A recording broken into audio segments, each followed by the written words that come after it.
This is the last episode of the month. This episode exists for one reason and one reason alone: to remind you that not everything is terrible, not every story ends in horror, and that sometimes, quietly, good things still actually happen in this world. On this podcast, we spend a lot of time sitting in the dark. We talk about loss, injustice, unanswered questions, and trauma. And as much as those stories matter, so do you and your mental health. So consider this your decompression episode, your nervous system reset. This entire episode is dedicated to hope, healing, and the smallest of victories. Welcome to Serotonin Saturdays. Well, I'm not even going to do introductions. Good morning. Good morning. Hydrate, you dehydrated houseplants. Take your meds, because we're not even going in for pleasantries today because it has been one hell of a beginning of 2026. We're just going to go right into it. And I hope you're okay with that, Rachel, because too much has happened this month. I am perfectly okay with that. It's been a hell of a year already, and we're still beginning. So, of course, welcome, you feral party possums, to Serotonin Saturday. So we're changing a beat for today. I'm going to go over a couple of things that happened in 2025 that you party possums may have missed, because I sure as heck did.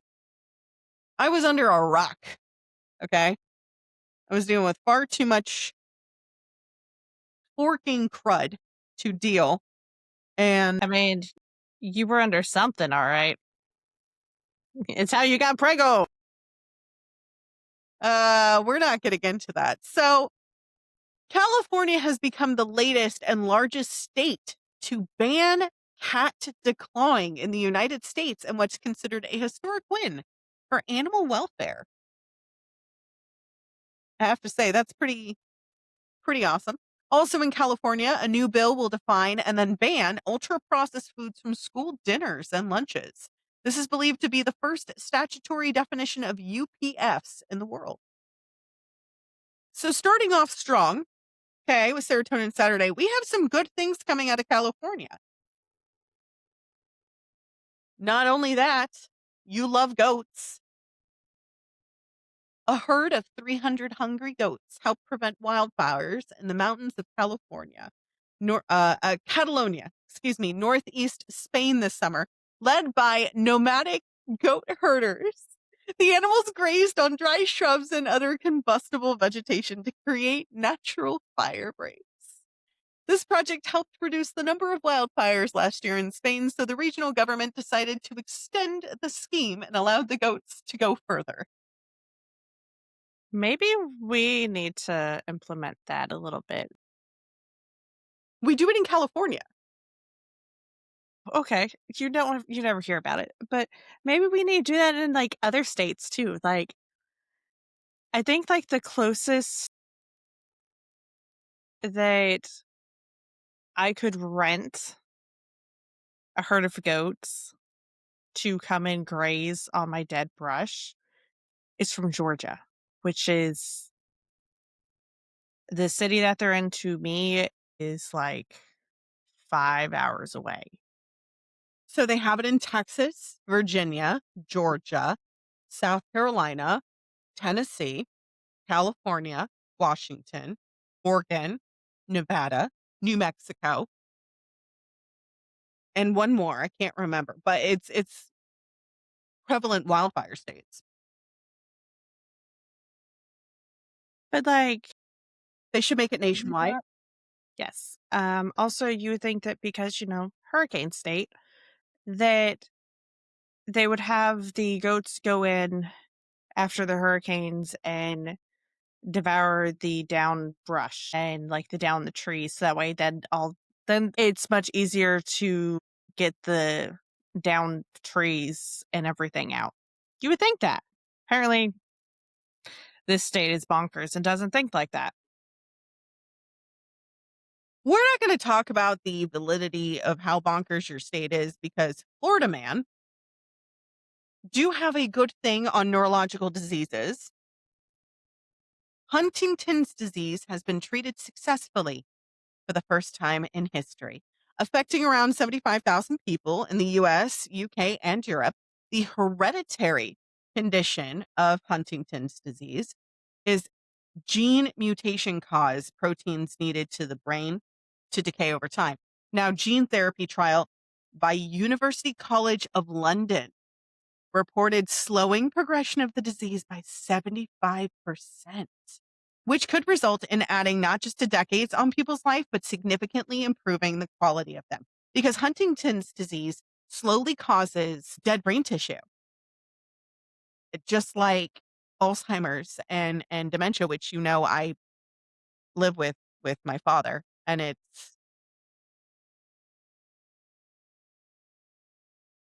another topic. well, it's fine. We have some indigenous people, happy serotonin information. Nearly a century after she died, 3 weeks or mere weeks before handing in her thesis, Makareti Papakura, believed to be the first indigenous Māori woman to study at Oxford University, has been honored with a posthumous degree.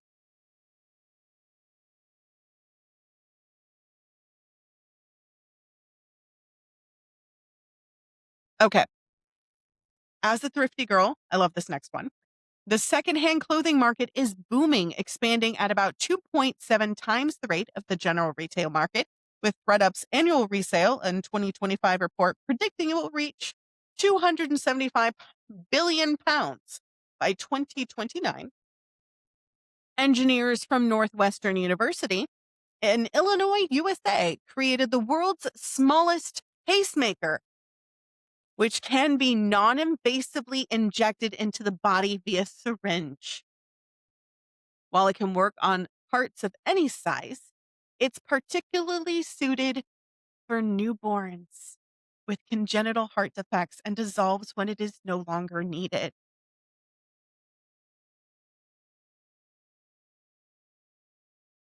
I absolutely love that. Let me go cry in a quarter happy tears.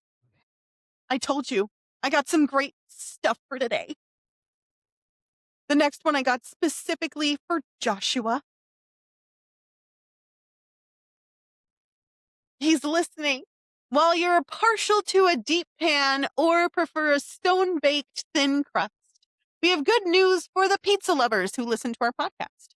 A study of the University of East Anglia has found that the smell of freshly baked pizza is just a cause for salivating.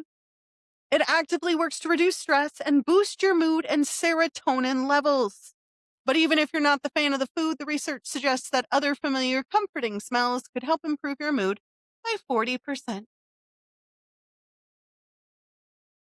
That explains why when you're not feeling good or, you're feeling nostalgic, you crave comfort foods because it creates the happy brain chemicals. Yep, That oxytocin makes and sense. serotonin.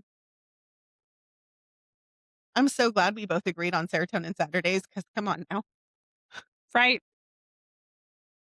For environmental news for Tina and Sylvia, which we love environmental news as well. But the ozone hole over Antarctica has shrunk to its fifth smallest size in more than 3 decades, according to NASA and the National Oceanic and Atmospheric Administration, or NOAA.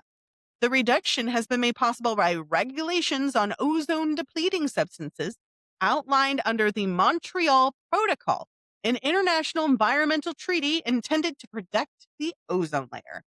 The weaker polar vortex, a lower pressure system of cold air, also contributed to the reduction. The ozone layer functions as a global shield against harmful levels of UV solar radiation. A weakened ozone layer can increase rates of skin cancer, cataracts, and significantly affect crops. So props to that.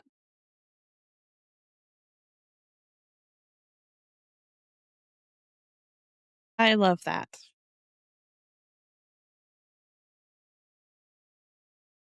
We only have a page left.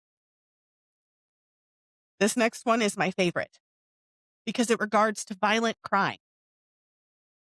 It has now plummeted in the United States. And beyond the US is, of course, one of the least violent years since modern records began, and it's not alone. According to Real-Time Crime Index, which is an actual thing, it tracks the data. The U.S. murder rate is down by almost 20% so far this year. That's as of 2026. While violent crime has fallen by nearly 11%, it's not a blip.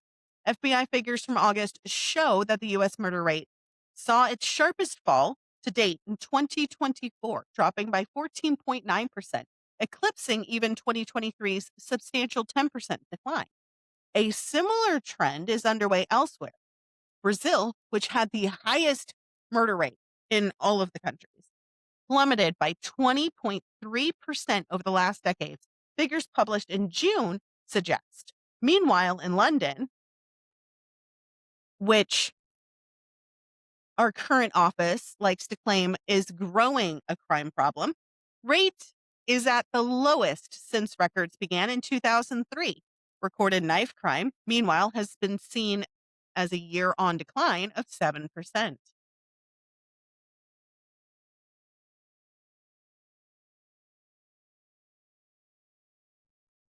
I got this next one specifically for Sydney, our local bumblebee enthusiast who lives in Virginia.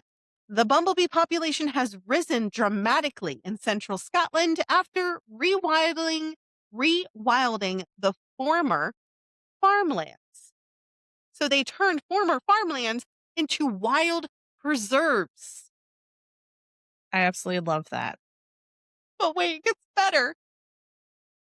Only 35 bumblebees were recorded on the Denmark Field, a 90-acre site north of Perth, which I know you know where Perth is.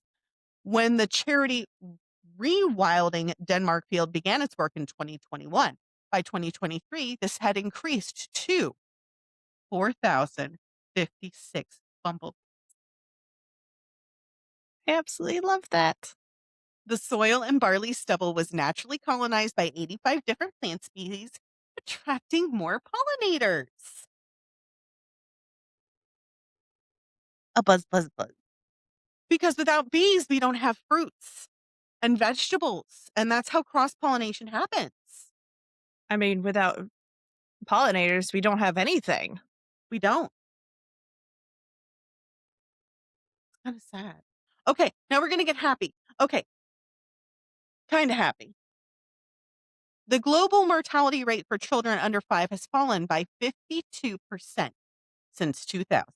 In 2023, UNICEF recorded 37 deaths per 1,000 live births, down from 77 in 2000. And if the mortality rate had remained at the 2000 level, 95 million more children would have died. UNICEF credits the efforts of donors, medics, governments, Doctors Without Borders, and communities over the past 25 years.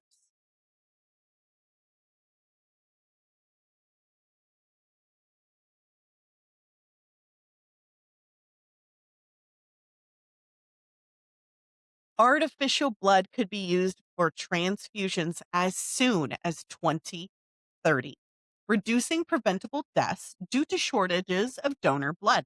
Because you do have the people with the golden blood, and you do have people that are like O positive or O negative or AB positive.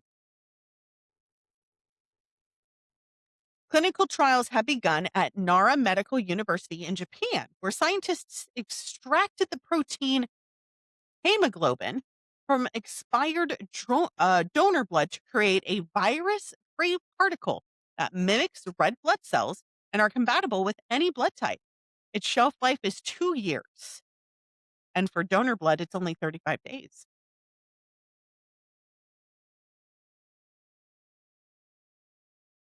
We have 3 more good things. Mind you, our Serotonin Saturdays are going to be about 15 to 30 minutes long, so not too terribly long here, guys.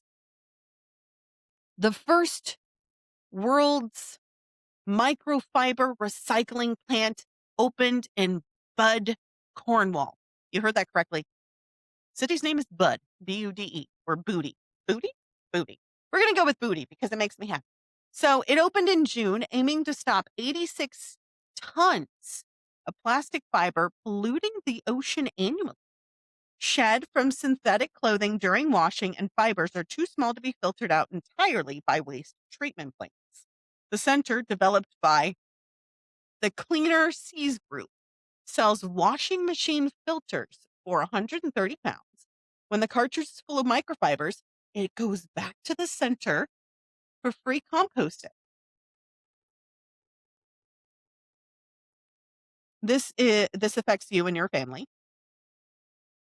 Child peanut allergy rates are falling in the United States. A study in the journal Pediatrics shows that since 2017, the National Institute of Allergy and Infectious Diseases formally recommended that parents give common allergens to infants. Peanut allergies have since fallen by 43%, and allergy rates for all foods have dropped by 36%.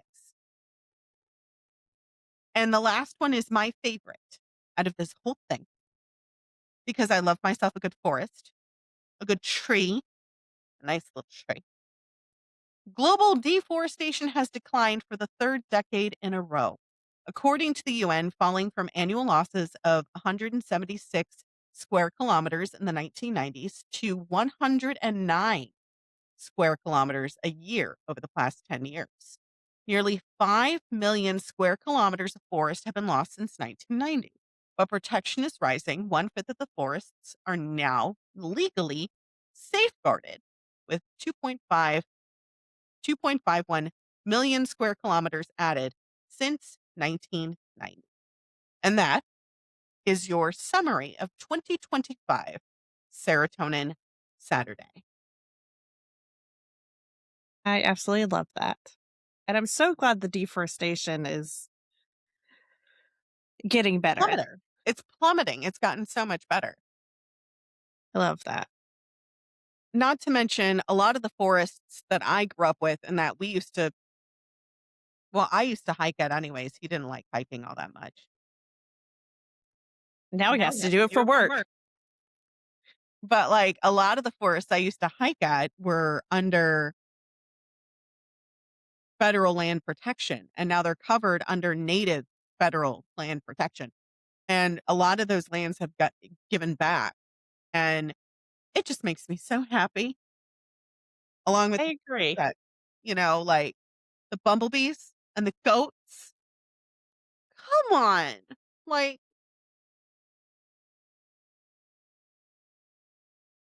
I loved all of it. Thank you. I needed that. you're welcome. It's not big. It's not huge. We still haven't gotten anything in our email regarding Serotonin Saturday. But, it's only the first one. So let's see how things go. So if you guys like today's, give us some information that we can use. Oh, the item got sent to sister's house. I mean, even just happy stories that happen to you and that you want to share, good news or happy things, like just anything, guys. Send it in. Let us share with others. So if you want to send us your story, or if you want to send us gossip you can't tell anyone else, you can create a name or a persona. Send it to tpw3mpodcast@gmail.com, or you can join our Facebook page or follow us on Instagram. Send us a message on there, or, send us a message on Facebook as well. We do have an actual business page. But yeah, that's it for Serotonin Saturday, guys. I hope you enjoyed it. A little fluff, a little sprinkle of happiness. I know I enjoyed it. After yesterday's episode, Yes. I'm not sorry. That was a good episode for me because I was able to get it done and did the family some justice, at least I hope. I'll find out when I get information from them, I hope. I know. I needed it. Let's just go with that.